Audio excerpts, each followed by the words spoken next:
Ric Viers is a guest we've had on The Buzz before, and it's always good to have him back. He is the founder of Blastwave Effects. He is an author in his own right. I'll treat you with much more respect. Rick, welcome back. Oh, thanks. It's great to be back. Tell us about Blastwave Effects. Give us some background. Well, Blastwave Effects is the world's only all HD sound effects company. So we're all high definition.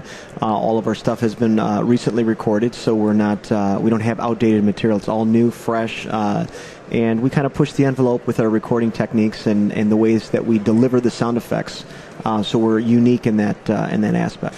Now, I don't want to throw cold water on your parade, but HD audio is a little bit of a marketing hype, it seems to me. You know, at face value, yes, it certainly does seem that way. But if you're a sound designer or an audio professional, those extra bits make a world of difference. Those extra frequencies that you're sampling make all the world of difference. And here's where it comes down. Now, wait. What frequencies are you sampling, and what bit depth are you using? We're using 24-bit 96K. And the difference is simply this. 16-bit, you're looking at roughly 250,000-ish points of amplitude. With 24-bit, you're looking at over 16 million. So there's a giant leap, in your signal-to-noise ratio.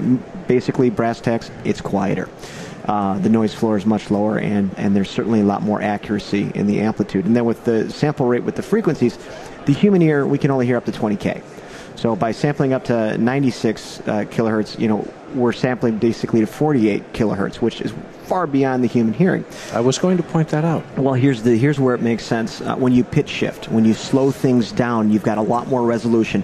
When you're running your audio through multiple plugins, that's where you get aliasing if you don't have higher sample rates. So that's kind of where we're geared toward the audio professional. So the more you process the audio, the more the additional sample rates make a difference. If you were just simply passing it through, it wouldn't make any difference at all. Yeah, if you're playing it live, to our ears, I've been doing this for a long time. I'm what you would call an audio professional.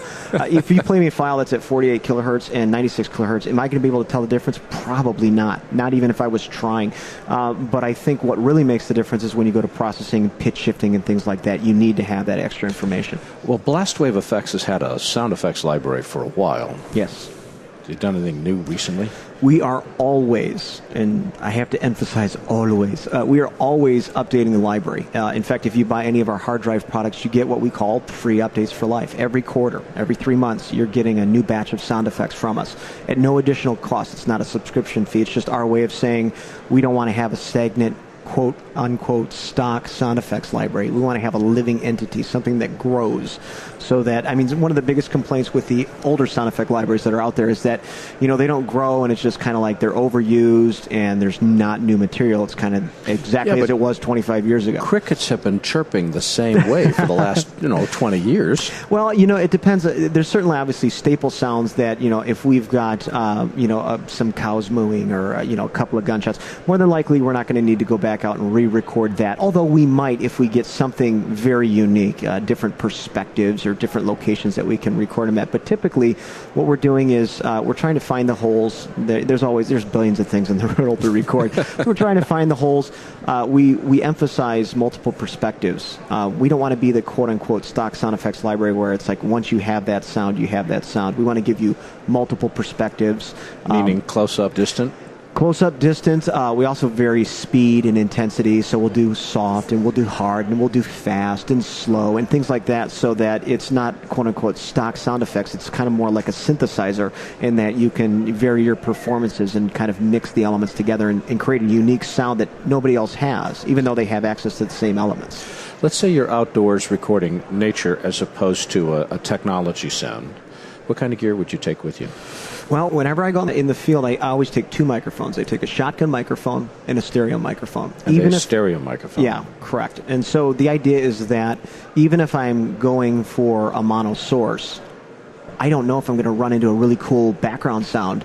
I want to always have that with me in case I want to grab that ambience. So, but if I'm going to go out and grab ambience, any kind of environmental sound or anything with space to it, being left and right, I'm going to use a stereo microphone. Yeah. And what do you use for recording? What brand mic? I'm a big fan of the Rode microphones. So I use the NT4 for the stereo mic, and then I have the NTG3. These are kind of my go-to, the NTG3 shotgun mic, yeah. Rode is R-O-D-E. Correct. And what do you record on? Well, we record on currently Fostex FR2s, but we also use the sound devices, the 702s and the 744s as well. So, yeah. What's the coolest thing you've recorded in the last 3 months? Ooh, in the last 3 months. It's not the last 3 months, but this is in the last year, is I got to record my voice on one of Thomas Edison's original foil recorders. Oh, wow. Now, you have to look at it from my perspective. I'm kind of like the pioneer of the HD sound effects library. I'm like trying to use all the highest definition quality, equipment. And it was a 40-pound solid brass foil recorder. I'm actually recorded on a little piece of tin foil. And I got to record my voice saying Blast Wave Effects, the new wave in sound effects, on a device that was well over 100 and something years old. And then we got to play it back, and of course we recorded it in high def and then put it in the library. But it was very interesting, very surreal experience for me. What was it in terms of frequency response? All highs, all lows? It was very thin. I mean, you have to speak into this giant horn. And you can't speak at the volume that we're speaking. You literally have to shout, because basically there's the acoustic energy enters into the horn. So there's no amplification. It's your voice. It's my voice, and you've got to push enough acoustic energy to get the stylus to move. So we did a couple of takes where I was like saying it pretty loud, and the guy's like, it's not registering. So I had to literally scream at the top of my lungs. And even then, when you play it back, I'm like barely in the background. You could barely hear me. Wow. So it was a very unique experience. Yeah. For people that want to get unique sound effects, where can they go on the web?